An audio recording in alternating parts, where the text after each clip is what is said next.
3.25 lakh bogus पीक विमा प्रस्ताव रद्द करण्यात आले। प्रत्यक्ष लागवड न करता केवळ कागदोपत्री लागवड करण्यात आली।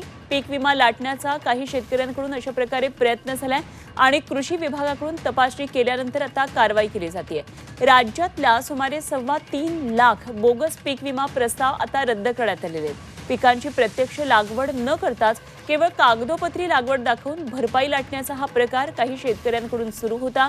कांद्यासह इतर अनेक पिकांचा बोगस पीक विमा उतरवण्यात आल्याबाबतच्या बातम्या झी 24 तासने दिल्या होत्या आणि पंतप्रधान विमा योजनेतल्या गैरव्यवहारांना बंद करण्यासाठी कृषी विभागाकडून काही जिल्ह्यांमध्ये तपासणीची प्रक्रिया राबवली गेली। त्यानंतर संशयास्पद ठरलेले 3,32,000 पीक विमा रद्द करण्यात आले।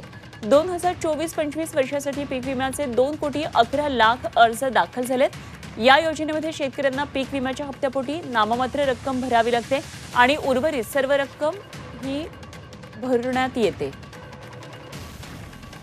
आमचे प्रतिनिधी अरुण मेहत्रे सध्या आपल्या बरोबर आहेत। या संदर्भात आणखी तपशील जाणून घेऊया। अरुण, पीक विमा संदर्भातली अनेक बोगस प्रकरणं समोर येत आहेत। झी 24 तासनं अनेकदा या बातम्या दाखवल्या होत्या, तेव्हा असे आता बोगस अर्ज नामंजूर करण्यात आलेत, रद्द केलेत, काय काय नेमके झालंय? पंतप्रधान पीक विमा योजनेचा गैरफायदा घेण्याचा हा प्रकार आहे।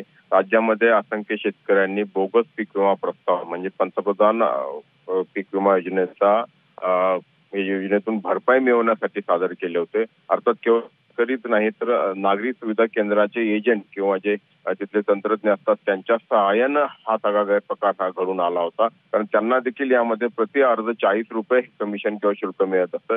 त्यामुळे ते शुल्क लाटण्यासाठी त्याचप्रमाणे ज्यावेळी भरपाई घोषित होईल, पिकांचं नुकसान होतं, त्यावेळी ती भरपाई लाटण्यासाठी म्हणून हे सगळे प्रकार हा केले गेले। 22-23 आणि 23-24 या सलग 2 वर्षांमध्ये मोठ्या प्रमाणावरती प्रस्ताव आल्याचं लक्षात आलं। काही ठिकाणी तर ज्या अगदी बरड जमिनी किंवा डोंगराळ जमिनीवरती पिकं दाखवली गेली आणि या सगळ्याचा संशय ज्यावेळेस वाढत गेला आणि या संदर्भातल्या बातम्या ज्यावेळेस माध्यमांमधून आल्या त्यावेळी सगळ्याची तपासणी पडताळणी सुरू झाली। अगदी अधिवेशनात देखील हा मुद्दा उपस्थित झाला आणि त्या सगळ्या घटनाक्रमापाठोपाठ आता हे बोगस पीक विम्याचे जवळजवळ 3,32,000 प्रस्ताव शासनाकडून रद्द करण्यात आलेले आहेत, ज्यातून शासनाचं मोठं नुकसान टळणार आहे। निश्चितच धन्यवाद अरुण, दिलेल्या या सगळ्या सविस्तर माहितीसाठी।